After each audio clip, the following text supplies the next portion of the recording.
We're continuing our study of Messianic Prophecy today with a look at the book of Daniel. And there are a number of passages we could study in the book of Daniel. In fact, we could spend hours just introducing this topic. But we're going to primarily focus on two key areas. One is the area of the four kingdoms prophesied in the book of Daniel. We find that in chapters 2 and 7, and we'll look primarily at chapter 2 here now.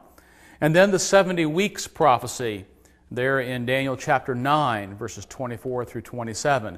A prophecy that many believe is the most, if not one of the most important passages in the entire Old Testament in relation to our study of Messianic prophecy. As we begin our study of the book of Daniel, there are several concerns, what I've called critical concerns, that we need to at least address in coming to understand the nature of the book and how the book of Daniel is treated. There are two primary areas whenever I think of the book of Daniel and the major issues to study. One area has to do with the nature of the end times, teachings of the Bible, millennial schemes relating to the question of perhaps dispensational theology versus amillennial theology, and how to understand what the end of time is there in the book of Daniel, or the time of the end as it's usually expressed. And so what future events will unfold according to the book of Daniel. That's one key area, a very controversial area of discussion. It seems like Daniel 9 is a place where people always refer back to and base some of their eschatology and end times scenarios on what the book of Daniel teaches about that. The other area that we'll just talk about briefly here is in the critical area, because many Bible scholars, students, have argued that the book of Daniel really was not even written by Daniel. And there are many commentaries published today and that have said that Daniel was written in the 2nd century BC. In fact, critics often cannot agree on much, but one thing they generally do agree on, and that is that they date the book of Daniel to about 165 BC. They do so because of very specific prophecies that the book of Daniel contains, primarily in chapter 11, where a virtual blow-by-blow description is given of events that start with the conquest of Persia by Alexander the Great. He's called a mighty king there in that text, and taking us down to the reign of Antiochus Epiphanes, who persecuted the Jews, tried to stamp out their faith, and that took place in the middle of the 2nd century BC. And along the way there in chapter 11, very detailed descriptions of Antiochus' efforts are given. Liberal critics who do not accept supernatural predictive prophecy will never accept the book of Daniel as being written by the 6th century prophet. But we remember that they do not accept that all of Isaiah was written by Isaiah either, because in chapters 44 and 45 we read about Cyrus the Great, and Cyrus is specifically named in the book of Isaiah. And so critics will not accept that as being by the 8th century prophet Isaiah, when Cyrus lived several centuries later. But this issue of the dating of Daniel certainly affects our understanding of the entire book. And it relates now to our discussion of the four world empires. In Daniel chapter 2, Nebuchadnezzar has a dream, and Daniel is summoned to interpret the dream after the wise men, the various enchanters and soothsayers, were unable to help Nebuchadnezzar. Remember the special condition that Nebuchadnezzar added there in Daniel 2. It wasn't enough to do what was traditionally done by these so-called wise men. The king would tell them the dream, and then they would come up with the interpretation. This time, Nebuchadnezzar threw a monkey wrench into the thing. He said, you must not only tell me the interpretation of the dream, but you need to tell me the dream that I dreamt. And the wise men said, oh, no one can do that. You're asking the impossible. And finally, they were condemned to be destroyed. And finally, Daniel was summoned to the king, and through the prophecy of Daniel, the various wise men of Babylon were spared. And so this four world empires that Nebuchadnezzar's dream involved is going to be the focus here of our time today. I have given you several things in your materials, and one of those is a chart that relates to the world kingdoms in the book of Daniel. And you can refer to that. Be aware that these four world kingdoms are talked about in several places. Chapter 2 that we'll look at right now. Chapter 7, which has four beasts coming out of the sea. And those beasts correspond to elements of the image that Nebuchadnezzar dreamed about in chapter 2. In chapter 8, two of those kingdoms are described using different animal imagery there. And even now here in Daniel chapter 9 that we'll look at in connection with the 70 weeks, we have to link that time prophecy with one of these kingdoms. And then throughout chapter 11, the kings of the north and the kings of the south are described. And those also relate to these future world empires that are come on the scene. Well, you remember the story, I think, and I'll just kind of fast forward here to when Daniel basically tells the king what his dream was. And starting in verse 31 of Daniel chapter 2, "You, O king, were looking, and behold, there was a single great statue. That statue, which was large and of extraordinary splendor, was standing in front of you, and its appearance was awesome. And the head of that statue was made of fine gold, its breast and its arms of silver, its belly and its thighs of bronze, and its legs of iron, and its feet partly of iron and partly of clay. And you continued looking until a stone was cut out without hands," something of divine origin. "And it struck the statue on its feet of iron and clay, and crushed them. And then the iron, the clay, the bronze, the silver, and the gold were crushed all at the same time, and became like chaff from the summer threshing floors. And the wind carried them away, so that not a trace of them was found. But the stone that struck the statue became a great mountain and filled the whole earth." Now, in the interpretation of this dream, we have these four aspects of the image: the gold, the silver, the bronze, and the iron. It's made clear that the head of gold is Nebuchadnezzar. Verse 37, "You, O king, are the King of kings, to whom the God of heaven has given the kingdoms, the power, the strength, and the glory." Into verse 38, "You are the head of gold. And after you there will arise another kingdom inferior to you, and then a third kingdom of bronze, which will rule over all the earth. And then a fourth kingdom, as strong as iron, inasmuch as iron crushes and shatters all things. So like iron that breaks in pieces, it will crush and break all these in pieces." He describes the feet and the toes, partly of clay, partly of iron, talking about having a mixture there, a division, if you would. The toughness of iron, and yet iron mixed with clay. And so there's a lot of discussion about what exactly that mixture might refer to. But we come down to verse 44, "And in the days of those kings, the God of heaven will set up a kingdom which will never be destroyed.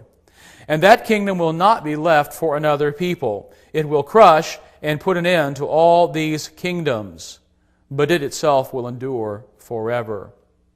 Now, inasmuch as you saw that a stone was cut out of a mountain without hands, and that it crushed the iron, the bronze, the clay, the silver, and the gold, the great God has made known to the king what will take place in the future. So the dream is true, and its interpretation is trustworthy." For years, critics attacked the book of Daniel's historicity, and several arguments were made in this attack against the book of Daniel. This attack goes really back to the 2nd century. A critic of the Jewish faith named Porphyry argues that the book of Daniel was actually written during the period of the 2nd century. The Maccabees were those Jews that rose up against Antiochus Epiphanes and drove the Greeks out of power. And so sometimes this is referred to as the Maccabean Revolt or the Maccabean period. So you may read about the Maccabean date of the book of Daniel. That's the theory that the book of Daniel was written in connection with this struggle between Antiochus Epiphanes and the Jewish heroes, these Jewish rebels led by Judas Maccabeus. There are several issues that were raised about the book of Daniel. One was the language of the book. Now, half of the book of Daniel is actually written in Aramaic, and the other half is written in Hebrew. Roughly chapters 2 through 7 are written in Aramaic. For a time, it was argued that the Aramaic of Daniel is a later version of Aramaic, and therefore it was argued that the 2nd century date fits better. But in more recent years, our growing knowledge of Aramaic language, and there are hundreds of texts that date to the time of the Persian Empire, the time of Ezra and Nehemiah.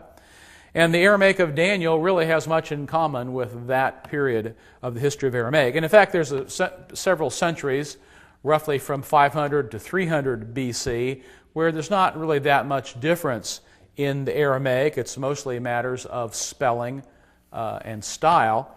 But what's called Imperial Aramaic, the Aramaic of the Persian Empire, is fairly uniform. And so arguing from language that the book of Daniel is late is not quite as impressive and conclusive as it once was. And in fact, the book of Daniel contains virtually no Greek words at all. Usually works written as late as the 2nd century would contain a number of Greek words.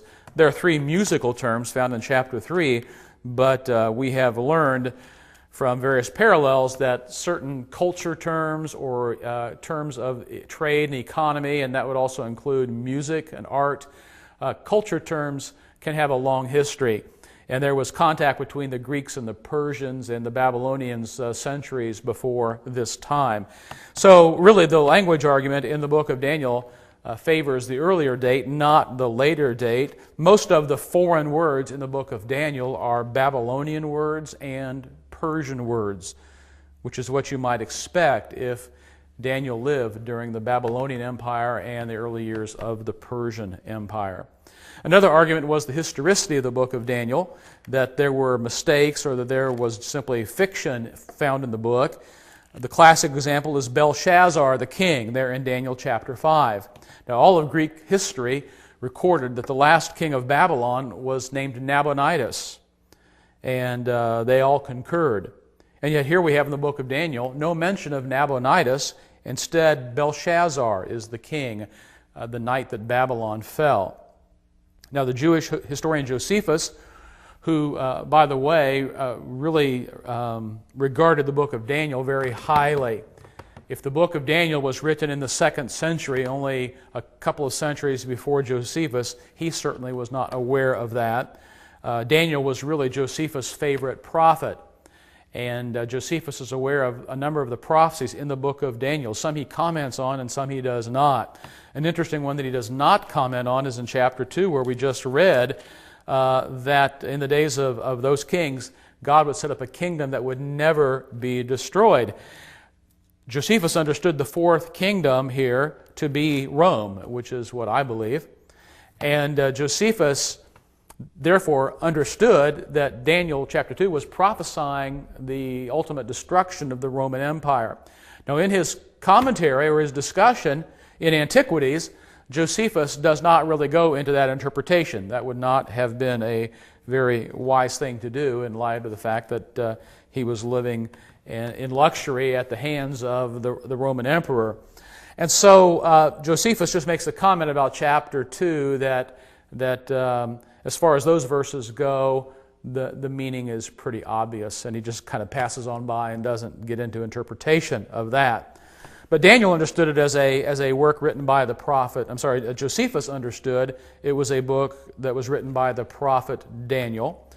A little over 100 years ago, the name Belshazzar was finally discovered, and it's important to realize that this name was discovered on cuneiform clay tablets written in Babylonian from the time of Nabonidus, the fall of Babylon. There's no doubt that Nabonidus was the last king of Babylon.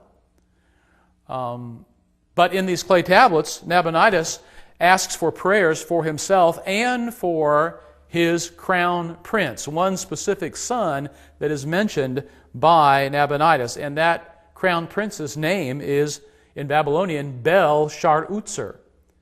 And pretty much everyone understands now that the name Belshazzar is the Hebrew rendition, or in the Aramaic rendition, of Bel-Shar-Utzer. When Babylon fell, Nabonidus was out of the city with the armies, and in his place, Belshazzar was ruling as de facto king. And in fact, Babylonian history tells us that Nabonidus was out of the city for years at a time in various adventures. Some of them may be archaeological. Some view him as an ancient scholar and archaeologist. Some of those archaeological trips may have had certain military strategic value. There's debate about that. But Belshazzar is no longer an embarrassment for the conservative view of the book of Daniel. Instead, it has become an embarrassment for those who would like to date the book to the 2nd century. And so now it is generally argued by those who date the book to 165 BC that in these early chapters of Daniel there is earlier material that has been brought in. And so the name Belshazzar, once an object of ridicule, is now an object of confirmation for the book of Daniel. Josephus didn't know what to do with Belshazzar. He referred to both Nabonidus and Belshazzar and said they were just two names for the same person. For Josephus, it was fourth down and time to punt, and that's the best thing he could do, was equate the two names. Now we know the historical circumstances, and it's very clear that Belshazzar was the crown prince and the son of Nabonidus.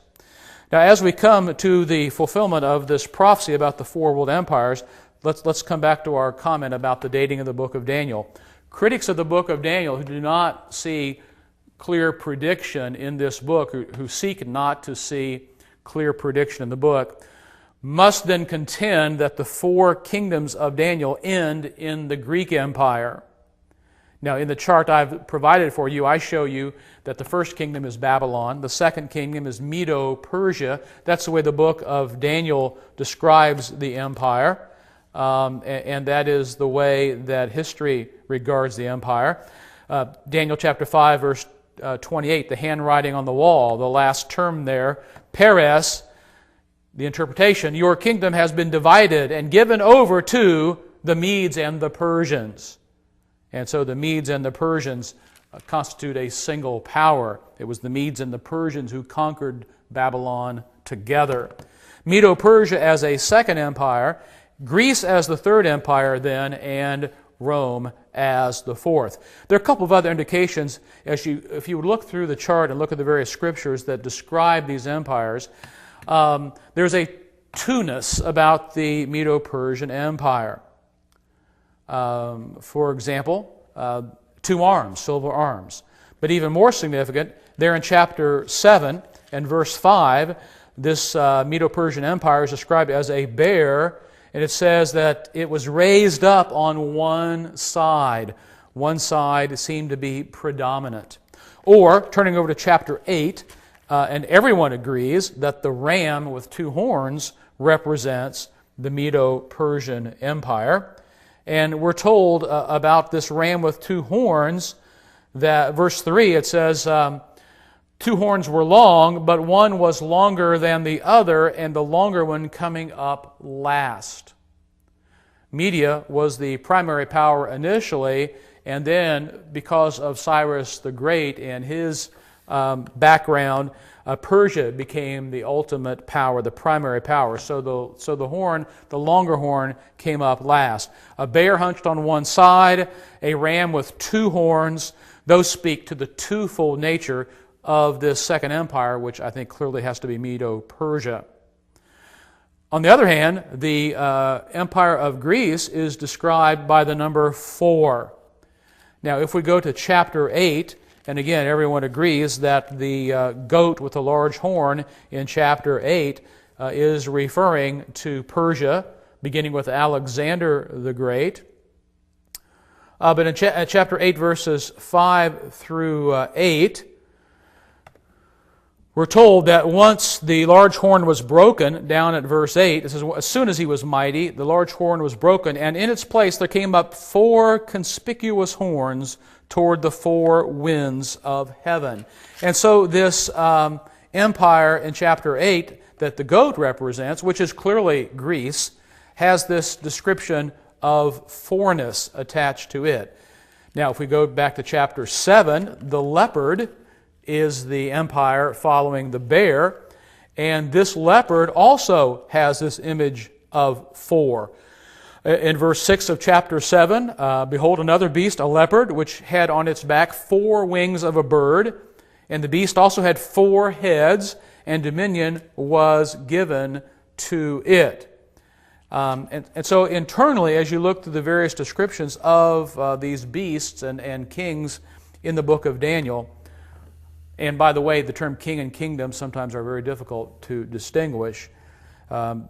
It seems that there is a consistent description of the Greek Empire and a consistent description of the Medo-Persian Empire. That leaves us then with the 4th beast being that of Rome. This is the iron beast, and it's ferocious, it's strong, it's fierce. There's no single animal that really can describe this 4th beast. I won't go into the book of Revelation here with you now, but we get into chapter 13, and the beast that comes up out of the sea, that is a single beast that has 4 aspects to it. And there are some parallels perhaps we could make between the 4 beasts of Daniel and the 4-natured beast there in the book of Revelation. Well, one thing that this provides for us, and one reason why this I think is important to discuss in anticipation of our look at the 70 weeks prophecy, is that it seems to me that there is a time element that is involved. And if we take this text at face value, certainly, and the only way that the vision really makes sense is to understand that all 4 empires would have had to have come into existence before this stone, the stone cut out of the mountain without hands, would crush the image and then grow and fill the earth. Talks about becoming a great mountain and filling the entire earth. But the image that it crushes, that it strikes, I think sort of a bowling ball hitting a giant pin here, the image is crushed on the feet. It crushed the iron, the bronze, the clay, the silver, and the gold. And so all the elements of this image are in place. That means that all 4 kingdoms have come upon the world scene. That means that this kingdom, I would take it to be the Messianic kingdom, does not come into place until the time of the Roman Empire, that is, the 4th empire here in the book of Daniel. That provides us with somewhat of a time prophecy.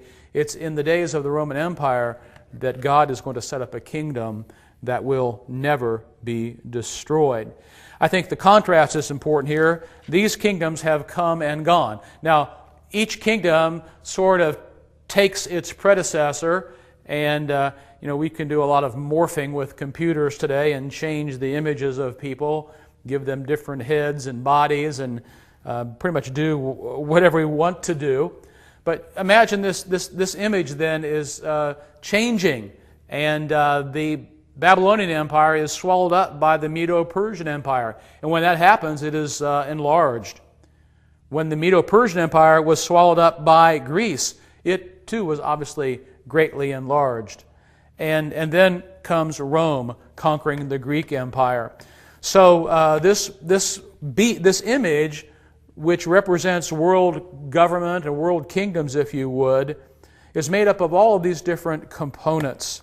But it's in the time of the 4th empire, the 4th kingdom, that God sets up His eternal kingdom. He describes it as a kingdom that will never be destroyed. He describes it in verse 35 as a statue, a stone that becomes a great mountain and fills the whole earth. We've discussed about the parallels in Daniel chapter 7, these four beasts. We've looked at some of the other passages in the chart that relate to the kingdoms.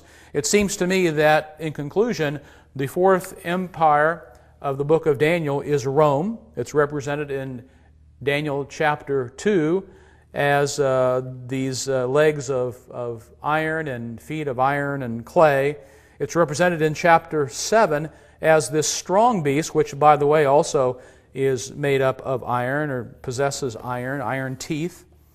And it's in the time of the Roman Empire, then, that the Messianic kingdom will be established. The debate among prophecy students is what phase of the Roman Empire are we discussing here? Modern dispensationalism would argue that Rome will eventually become the revived Roman Empire, or perhaps we are already in the revived Roman Empire, the European Common Market, or the European Union today, and are suggesting that Rome, that today's world government is a modern manifestation of Rome, and so that the beast or the Antichrist or some other term for a figure, a world ruler, will come out of this European Union that exists today. And there are linkages there, obviously, with the Roman Catholic Church as well, and some of the discussions about future phases of what Rome would be. All of that is, I think, based upon the assumption that it's the final phase of the kingdom that is being pointed out here. I would suggest that from the theology of the New Testament, that we can argue that the kingdom is in place now. After all, the kingdom simply depends on the presence of the king, and it's authority and rule, dominion that's important, not territory, not buildings, not borders. And so I think there's a real sense in which the kingdom has been established. Now, it continues to grow, and it continues to fill the whole earth. And I would argue that the four world empires listed in the book of Daniel no longer exist. It is true that someday all world government will be at the feet of Jesus at the throne. And Paul reminds us in Philippians 2 that one day every knee shall bow and every tongue will confess that Jesus Christ is Lord. But I don't think that we have to look for a future phase of Rome here in order to accomplish the idea that this promise is fulfilled through the coming of Christ and the establishment of the Messianic kingdom. And so that gives us some of the background for a look at the 70 weeks prophecy. Among other things, it shows us that in the book of Daniel there is clearly a delay involved in the coming of the Messiah and the establishing of the Messianic kingdom.